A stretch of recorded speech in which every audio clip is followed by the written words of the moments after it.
तो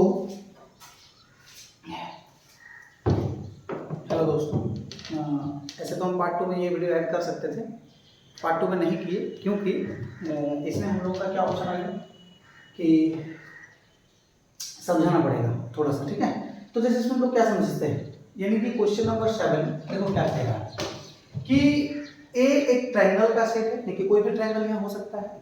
बी क्या है, एक आइसोसेलेस ट्रायंगल का सेट है, यानी कि इस पे ये सभी ट्रायंगल को रखता है। कहने का मतलब ए एक ऐसा सेट है जो आइसोसेलेस ट्रायंगल हो, स्केलिन हो या फिर इक्विलैटरल हो, तीनों को ये रखता है कलेक्शन को, क्योंकि सेट तो उसी को कहते हैं ना जो एलिमेंट को क्या करे, कलेक्शन करे, ठीक है। तो ट्रायंगल ए जो है वो सारे ट्रायंगल को कलेक्शन करके रखता है। बी क्या कहते हैं कि हम सिर्फ आइसोसेलेस ट्रायंगल जो है उसको रखेंगे। क्वेश्चन को एकदम देखो क्लियरली, इसको सुनना, बाद में भले फास्ट करके देख लेना, लेकिन इस चीज को समझ लो, ठीक है। कि ए एक ऐसा आदमी है जो सभी ट्रायंगल को रख रहा है, मतलब अच्छा बुरा जो भी सभी आदमी को रख रहा है, ये चुन के रख रहा है कि उन ट्रायंगल में से हम सिर्फ आइसोसेलेस ट्रायंगल को रखेंगे, आइसोसेलेस ट्रायंगल को रखेंगे। अब जैसे कि यहाँ पे क्या हो गया, अरे सीधा सा बात है, ये क्या सरकारी स्कूल है जहाँ पे तेज बच्चा कमजोर बच्चा सबको एडमिशन ले लिया जाता है। ये कोई स्पेशल स्कूल है जहाँ पे एग्जाम लेके लिया जाता है तेज बच्चों को, और हम जैसे बच्चों को क्या करता है, भेज दिया जाता है गवर्नमेंट स्कूल में। सीधी सी बात है कि ये सरकारी स्कूल है, गवर्नमेंट स्कूल है जहाँ पे सभी तरह के बच्चे रह सकते हैं, और ये क्या है, एक प्राइवेट स्कूल है जहाँ पे एकदम प्रॉपर एग्जाम के साथ, या फिर हो सकता है कि एकदम 90% वाले को एडमिशन ले, ठीक है। तो ये उस तरह का नहीं कि चूज करके ले लिया, ये सभी ट्रायंगल को रखता है। ये किसको रखता है, आइसोसेलेस ट्रायंगल को रखता है, और ये इक्विलैटरल ट्रायंगल को रखता है। इक्विलैटरल ट्रायंगल, आइसोसेलेस ट्रायंगल या फिर ट्रायंगल क्या होता है, ये सब हम लोगों को पता है। तो बताइए giving reason whether the following are true और फॉल्स, यानी कि ये जो स्टेटमेंट वो कह दिया है कि 1 नंबर इतना ट्रू इस तरह का, क्या ये सही है या फिर नहीं है, सत्य है या असत्य है, ट्रू या फॉल्स। तो कहता है A is proper subset of B, यानी कि ए का प्रॉपर सबसेट ऑफ बी। इसका मतलब क्या कि ए का सारा एलिमेंट किस पे होना चाहिए, बी पे, उसके अलावा बी का होना चाहिए। तो क्या बाबू सभी ट्रायंगल क्या बी पे होगा, क्योंकि देखो ट्रायंगल यहाँ पे तुम्हारा इक्विलैटरल भी हो सकता है, स्केलिन भी हो सकता है, ये तो सिर्फ आइसोसेलेस को रखेगा, यहाँ पे आइसोसेलेस भी होगा, लेकिन इसका सारा ट्रायंगल यहाँ पे जो है इस बी पे नहीं रह सकता है। इसका मतलब फॉल्स हो जाएगा। 1 नंबर का आंसर क्या हो जाएगा, फॉल्स। कह देना क्योंकि every triangle is not isosceles triangle, ठीक है। इसके बाद देखो बी लिखा है सबसेट ऑफ ए, यानी कि बी का सारा एलिमेंट किस पे, ए पे होना चाहिए। तो देखो आइसोसेलेस ट्रायंगल को भी तो ये रख रहा है ना, ये तो गवर्नमेंट स्कूल सभी बच्चों को रख रहा है। तो देखो आइसोसेलेस ट्रायंगल को भी यहाँ पे क्या हो रहा है, रख रहा है, ठीक है। तो जैसे कि यहाँ पे तुम्हारा तो ये क्या हो जाएगा, ट्रू हो जाएगा, क्योंकि every isosceles triangle is a triangle, लिख सकते हो। इसके बाद दूसरा क्या बोल रहा है कि सी, यानी कि C is subset of B, यानी कि C के सारे एलिमेंट B पे होने चाहिए। तो बाबू इक्विलैटरल ट्रायंगल, तो देखो हर इक्विलैटरल ट्रायंगल एक आइसोसेलेस ट्रायंगल है, यानी कि जो आइसोसेलेस को रखता है वो इक्विलैटरल को भी रखेगा, यानी कि C का सारा, यानी कि सारा इक्विलैटरल ट्रायंगल आइसोसेलेस ट्रायंगल के सेट पे होगा, यानी कि ये भी तुम्हारा क्या हो गया, ट्रू हो गया, ठीक है। इसके बाद देखो चौथा नंबर क्या कह रहा है, B is proper subset of A, यानी कि बी का सारा एलिमेंट ए पे होना चाहिए, उसके अलावा। तो बाबू देखो सभी आइसोसेलेस ट्रायंगल तो यहाँ पे है ही, है कि नहीं है, मतलब जस्ट यहाँ पे जो फॉल्स बोले थे यहाँ पे क्या हो जाएगा, B is proper subset of A, true हो गया, यानी कि एवरी एलिमेंट ऑफ बी, यानी कि every isosceles triangle in set ए वो है। इसके बाद क्या बोला है, सी is proper subset of A, यानी कि सी इज प्रॉपर सबसेट ऑफ ए का मतलब हो गया कि सी का सारा एलिमेंट ए में होना चाहिए, कि सारा ट्रायंगल, तो सारा इक्विलैटरल ट्रायंगल भी तो ए में है, ए तो सबको रखा है ना, वो कोई दिक्कत नहीं है, यानी कि ये भी क्या हो गया, ट्रू हो गया।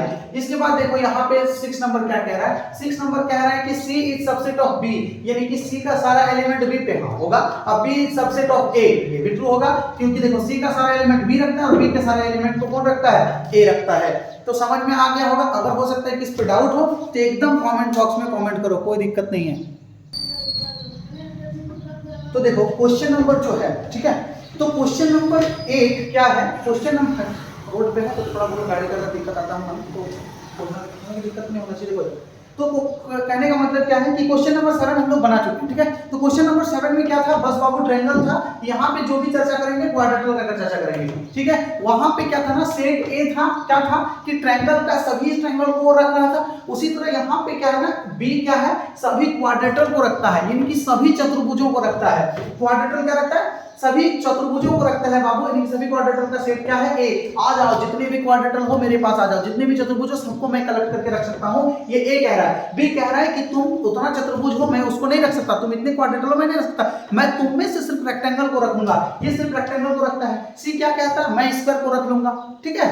यानी कि इसमें ए क्या है, यूनिवर्सल द बॉस है, वो सभी क्वाड्रेटल को संभाल सकता है और उसको रख सकता है। बी क्या कहता है बाबू, बी कहता है कि मैं रेक्टेंगल को रख लूंगा। सी कहता है मैं स्क्वायर को रख लूंगा। डी कहता है मैं रोम्बस को रख लूंगा। तो ये क्या कह रहा है, सीधा सा बात है। देखो एक चीज को समझो, जैसे हम लोग का गांव देहात में जब शादी उदी होता है, ठीक है, तो किस टाइप का होता है, कहने का मतलब है जैसे जो लड़की वाले पक्ष होते हैं वो बाराती वाले को कुछ खिलाते हैं नहीं खिलाते हैं। तो मान लो कि जैसे कि लड़की का पापा, यानी कि जो हम लोगों में बहुत ही उसको रेस्पेक्टेड माना जाता है, तो जैसे कि बाबू जैसे ए यानी कि क्वाड्रेटल में जो है वो लड़की के पापा हैं, बोलते हैं आ जाओ मैं सभी बाराती को संभाल लूंगा, ठीक है। ये क्या है, लड़की के पापा है। कहने का मतलब बी क्या कहता है, अब उसमें से हम लोगों के गांव में तो देखो कैटरिंग उस तरह का जब नहीं था तो क्या किया जाता है, तो मान लो कि कोई लड़का बोल दिया तो एक काम कीजिए, हम एक काम करते हैं, हम इधर का बॉयज लोग को देख लेते हैं, ठीक है। और कोई बोलता है कि ठीक है हम लेडीज लोग को देख लेते हैं, कोई बोलता है कि नहीं हम बच्चों को देख लेते हैं। तो उसी तरह का ये हो गया, क्वाड्रेटल को रख लेता है, उसमें से ये क्या करता है, उसका देख रेख यानी कि रेक्टेंगल का एक सेट हो गया, स्क्वायर का एक सेट हो गया, रोम्बस का एक सेट हो गया। स्टेट गिविंग रीजन था whether the following are true और फॉल्स, यानी कि क्या कह रहा है, तो B is proper subset of C, यानी कि बी के सारे एलिमेंट सी पे होना चाहिए। तो बाबू बी यानी क्या, सभी रेक्टेंगल स्क्वायर पे होगा, ये नहीं होगा, क्योंकि every rectangle is does not a square.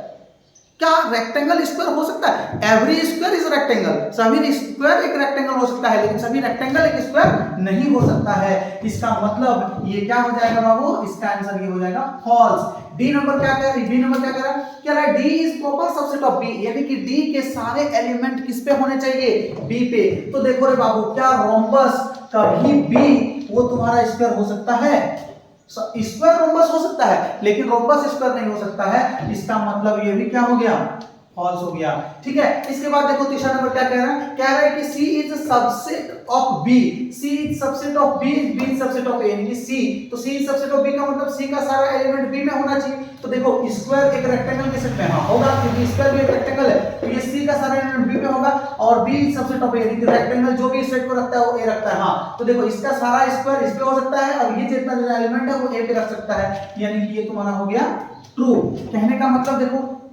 चौथा क्या कर रहा है, D is proper subset of A, यानी कि डी का सारा एलिमेंट ए में होना चाहिए, तो सारा रोम्बस तो ए में होगा ही, क्यों, क्योंकि ये तो सारा कोलेक्टर, ये तो लड़की का पापा है ना, ये तो बॉस है। इसके बाद देखो बॉस इसलिए कह रहा है ना क्योंकि जो बाराती को खिलाता है उससे मेरे नजर में तो वो बॉस है, ठीक है। कहने का मतलब है कि डी का सारा एलिमेंट वो क्या कहता है बाबू, ए पे रखता है, यानी कि सारे रोम्बस को वो रख सकता है, यानी कि ये भी क्या हो गया, ट्रू हो गया, ठीक है। इसके बाद क्या कहता है, B is superset of C. देखो हम टोटल चीज समझा चुके हैं कि सुपर सेट क्या है, वो पीछे के वीडियो में देख सकते हो, ठीक है।